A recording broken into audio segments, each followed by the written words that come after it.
Bonjour et bienvenue sur votre série de podcasts Faire bien. Que mangerions-nous s'il n'y avait plus d'agriculteurs et d'éleveurs? Rien ou pas grand-chose. Or, leur nombre ne cesse de diminuer chaque année. Certains acteurs se mobilisent déjà pour faire bien, préparer la relève et faire face aux enjeux de demain.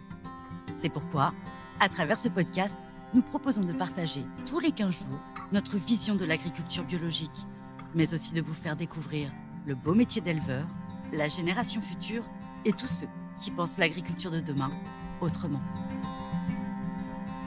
Au programme, rencontres, innovation et immersion, bienvenue dans ce podcast Faire bien. Je pense que mes parents me font assez confiance pour savoir que je partais pas faire n'importe quoi. Nos amis, ça a été un engouement total, ils ont trouvé ça trop bien. Je dirais que le premier réseau qui s'est fait, c'est le réseau agricole. On est quand même assez nombreux à s'installer, à avoir une vision un peu différente en tout cas de l'agriculture telle qu'elle est pratiquée aujourd'hui. Des exploitations qui sont plus à taille humaine, des produits de qualité, etc. Au niveau des gens qui sont nos clients aujourd'hui, le fait qu'on s'installe en agricole, c'est aussi synonyme de « Ah bah voilà, ça c'est des gens qui sont courageux ».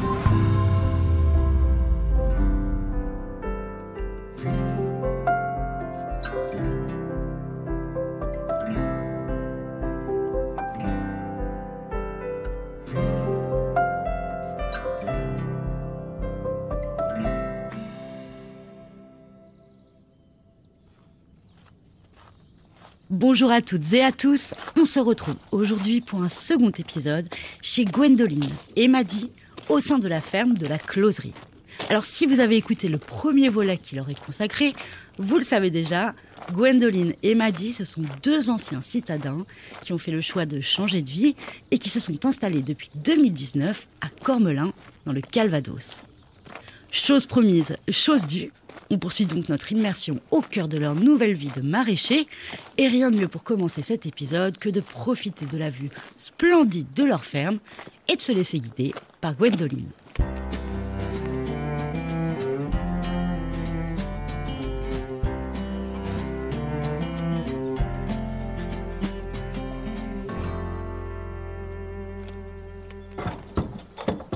Alors là, on vient de passer devant la pépinière. Et à quoi servent toutes les autres parcelles qu'on a en face de nous? Là, on arrive vraiment sur la partie qui est cultivée, qui est exploitée en maraîchage. Donc là, sur la droite, on a une première serre. Et puis, on en a une seconde derrière. Et l'année prochaine, on en installe une troisième. Et puis, en face, ce sont les parcelles cultivées dehors, donc en plein champ. Il y avait les choux, les navets, les poireaux. On a encore des carottes là-bas. À droite, on avait toutes les courges qui ont été récoltées à l'automne. On a encore des parcelles derrière les serres, avec notamment les fraises et tout ce qui est vivace, rhubarbe, topinambour, éliantie, etc. Et sur la gauche, en fait, tout ça, ça n'existait pas du tout. D'ailleurs, sur tout le terrain, on voit tous les arbres qu'on a plantés, en fait, depuis qu'on est arrivé ici. C'était complètement vide à notre arrivée. Et quel genre d'arbres? Alors, on a replanté pas mal d'arbres fruitiers, des pommiers à couteau, des poiriers à couteau, des pruniers, du kaki, des figuiers. Qu'est-ce qu'on a mis encore? Des groseilliers, des myrtillers. On a aussi planté des arbres, du tilleul, des châtaigniers, des noisetiers, des cerisiers aussi. Tout ce qui était possible de planter en Normandie, en fait. Parce qu'on est quand même contraint par la météo et par le climat. Donc voilà, tout ce qui est adapté à la Normandie. Et puis, tout a été clôturé pour faire des petits parcs à moutons et également pour les poules qui se trouvent juste en contrebas. Là, elles sont contentes. Elles ont 2500 mètres carrés pour elles toutes seules. Ah oui, là, elles sont bien, les poules. Oui, ça c'est sûr. C'est de l'élevage en plein air. On essaye de leur donner tout ce qu'il faut pour qu'elles soient bien, quoi. Elles sont trop bien. En plus, on leur a planté des arbres qui sont pour nous des arbres d'ornement, mais qui font des petits fruits, en fait. Ces petits fruits-là, elles vont pouvoir les manger à la saison. Et vous avez combien de moutons? Alors, aujourd'hui, on a 16 mères. Et on espère,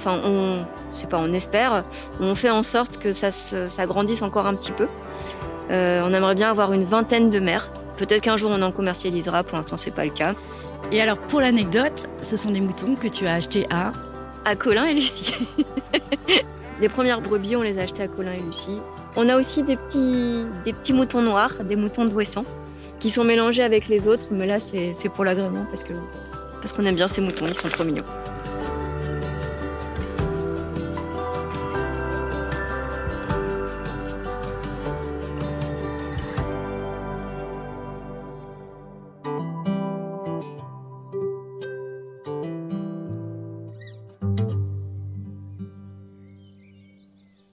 Après notre balade sur la ferme, il est temps de revenir à la serre où Gwendoline termine ses semis avant d'aller déjeuner. J'en profite pour lui poser quelques questions sur leur reconversion. Avant de vous lancer dans les formations agricoles et de trouver la ferme, comment réagissent vos familles, vos amis quand vous leur avez dit que vous alliez changer de vie ? Je pense que mes parents me font assez confiance pour savoir que je partais pas faire n'importe quoi non plus et que si j'avais envie de faire ça, il n'y avait aucune raison de ne pas aller dans notre sens. Je pense qu'ils ont trouvé ça assez étonnant, mais pourquoi pas. Et puis du côté de Madi, je pense qu'ils n'ont pas trop compris au départ.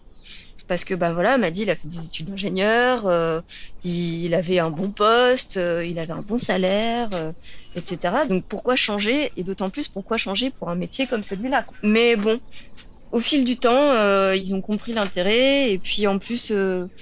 son père qui vient en l'occurrence d'un petit village de Syrie, ça lui rappelait un petit peu aussi son enfance. Au final, il y avait quand même une curiosité qui était là et puis aujourd'hui, de toute façon, tout le monde nous suit dans le projet. Et vos amis ? Alors nos amis, par contre, ça a été un engouement total. Nos familles aussi, ils nous ont soutenus depuis le début. Mais alors nos amis, ils ont trouvé ça trop bien. On a plus ou moins tous conscience qu'il y a des choses qui vont pas dans notre société actuelle. On a envie de faire des choses, mais on sait pas quoi faire en fait. Et du coup, en nous soutenant, je pense que d'une certaine manière, c'était une façon d'apporter aussi une brique à l'édifice, quoi, entre guillemets. Oui, parce que quitter sa région, ses amis, sa famille, bref, toute sa vie sociale, ça peut faire un peu peur. Est-ce que vous aviez cette appréhension ou pas du tout ? C'est vrai qu'on avait, en tant qu'anciens citadins, on avait un petit peu cette peur de se retrouver seul. En plus, c'est vrai qu'on s'est installé sur un territoire où on connaissait personne. On avait une petite appréhension par rapport à ça et on voulait du coup pas s'installer trop loin d'une ville. Parce qu'on se disait, dans une ville, il y a des activités et tout, on pourra peut-être rencontrer des gens. Et en fait, la ville, on n'y va plus du tout aujourd'hui. et c'est pas du tout en ville qu'on a noué des relations avec les gens, c'est vraiment autour de nous. Je dirais que le premier réseau qui s'est fait, c'est le réseau agricole en tant que tel. Parce que on est quand même assez nombreux à s'installer, à avoir une vision un peu nouvelle je sais pas si c'est nouveau, mais... un peu différente en tout cas de l'agriculture telle qu'elle est pratiquée aujourd'hui, avec des exploitations qui sont plus à taille humaine, avec une volonté de faire des produits de qualité, etc. Donc en fait, tout naturellement, on a un petit réseau qui s'est... on est allé le chercher aussi, ce réseau. Il y a un café associatif qui existe pas très loin d'ici aussi, à Saint-Germain-d'Ectot. Et tous les vendredis soirs, il y a une soirée, les gens peuvent venir. Et là, on a rencontré énormément de gens. Il y a quelquefois des soirées thématiques, sur des thématiques un peu rigolotes. Ça peut être un tournoi de baby-foot ou un tournoi de fléchettes, des choses comme ça. Ça peut aussi, en fait, c'est un café qui s'est créé au sein d'un lieu culturel, en fait. Donc souvent, le vendredi, il se passe aussi des choses. Il y a soit une lecture, soit une présentation musicale, ou des ateliers pour les enfants. Donc il y a souvent une thématique. Mais c'est pas toujours le cas et c'est juste le plaisir de se voir les uns les autres et discuter les uns avec les autres.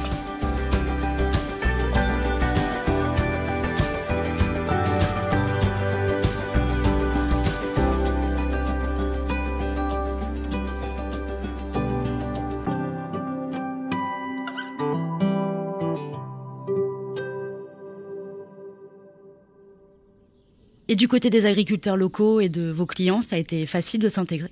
Je pense que les agriculteurs du coin, ils nous ont regardé un peu du coin de l'œil en se disant « mais qu'est-ce qu'ils font ?» Ça s'est fait assez naturellement. Et après, au niveau des gens qui sont nos clients aujourd'hui, le fait qu'on s'installe en agricole, je pense que c'est aussi synonyme de ça c'est des gens qui sont courageux. Je pense que ça nous a aidé aussi d'avoir ce statut agricole. Ça nous a aidé dans nos relations. Depuis vraiment les tout débuts, on a rencontré plein de gens et on a plein de gens, on a fait plein de chantiers sur la ferme parce que quand on est arrivé ici, c'était une ferme qui était à l'abandon depuis plusieurs années, donc il y avait vraiment vraiment beaucoup de nettoyage à faire.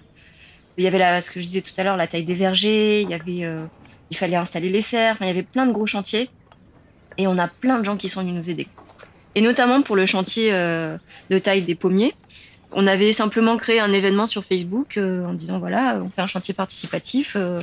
Et on avait rencontré une personne qui était assez expert dans tout ce qui était taille des arbres. Il s'appelle Georges Jauré. Et en fait, on lui a demandé si ça l'intéresserait de faire une petite initiation à la taille du verger pour nous, mais éventuellement pour d'autres personnes qui viendraient nous donner un coup de main. Et on a créé un événement Facebook et en fait, il y a plein de gens qui se sont inscrits qu'on connaissait même pas. Donc on a fait 2 jours comme ça de taille des pommiers avec un repas convivial le midi. En plus, il avait fait hyper beau ce week-end-là. On se serait cru vraiment presque en été, quoi. Il faisait 20 degrés. Et on a rencontré aussi des gens comme ça, quoi. En fait, à chaque fois qu'on a fait des chantiers, on a rencontré des nouvelles personnes. Donc c'était super. Il y a aussi une notion de solidarité quand on vit à la campagne, qui est pas forcément inexistante, mais moins évidente quand on vit en ville.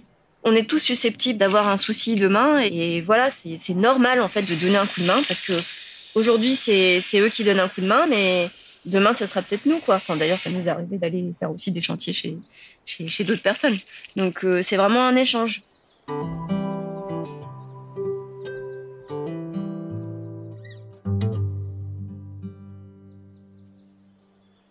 Avec ce recul depuis votre installation en 2019, qu'est-ce que tu préfères finalement dans ta nouvelle vie ? Ce que je préfère dans ma nouvelle vie, c'est les relations que j'ai au quotidien avec les gens qui nous entourent, en fait, que ce soit nos clients ou nos amis. Ça, c'est vraiment un truc super. Et puis l'environnement, quoi. Le cadre de vie, en fait. Enfin, voilà, ici, on n'entend pas les voitures, quoi. C'est moi, le matin, quand je me lève, j'entends juste les petits oiseaux. Et on est libre de faire comme on veut, quoi. Mais bon, c'est aussi propre peut-être à tous les chefs d'entreprise. Voilà, on est maître de nos décisions. Mais en tout cas, ce que je préfère ici, c'est vraiment le cadre de vie et au sens global, quoi. Aussi bien l'environnement que les gens. Alors, c'est une question rituelle dans nos podcasts. Quel conseil tu donnerais, toi, à ceux qui s'interrogent, qui hésitent à changer de vie, à se lancer et vivre de leur passion ? Moi, je crois que tout est possible, que la peur freine beaucoup de gens, mais que, en fait, voilà, on peut aussi... déjà, on peut se lancer et que ça soit pas définitif. Nous, quand on s'est lancé, on savait pas ce que ça allait donner et on s'est dit, de toute façon, au pire, si ça marche pas, on retournera dans nos jobs précédents, quoi. Et ce qui est super important, par contre, alors je parle vraiment pour la partie agricole, d'aller voir des producteurs, d'aller voir la vie paysanne, ce que c'est. Il y a beaucoup de gens qui se lancent ou qui souhaitent se lancer dans le maraîchage parce que, voilà, on en parle beaucoup. Il y a tellement de métiers possibles dans l'agriculture et je pense que vraiment c'est super d'aller voir les producteurs et de se tester, quoi. Dès qu'on peut, de faire des petits stages. Enfin, moi, je connais pas de producteur qui sera pas OK pour accueillir une personne qui a envie de découvrir le métier. Donc c'est bien de se confronter un petit peu à la réalité avant de se lancer.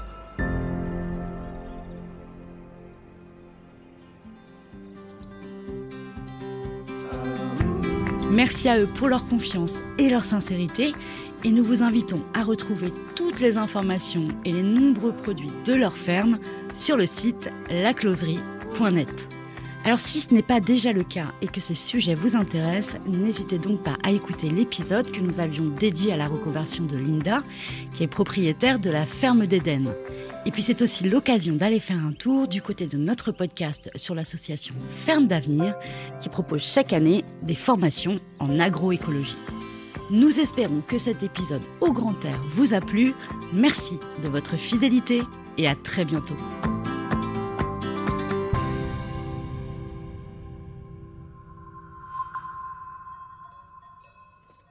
Vous avez aimé ce podcast ? N'hésitez pas à nous laisser un like ou un commentaire sur votre plateforme préférée. Et pour ne manquer aucun épisode, abonnez-vous. À bientôt.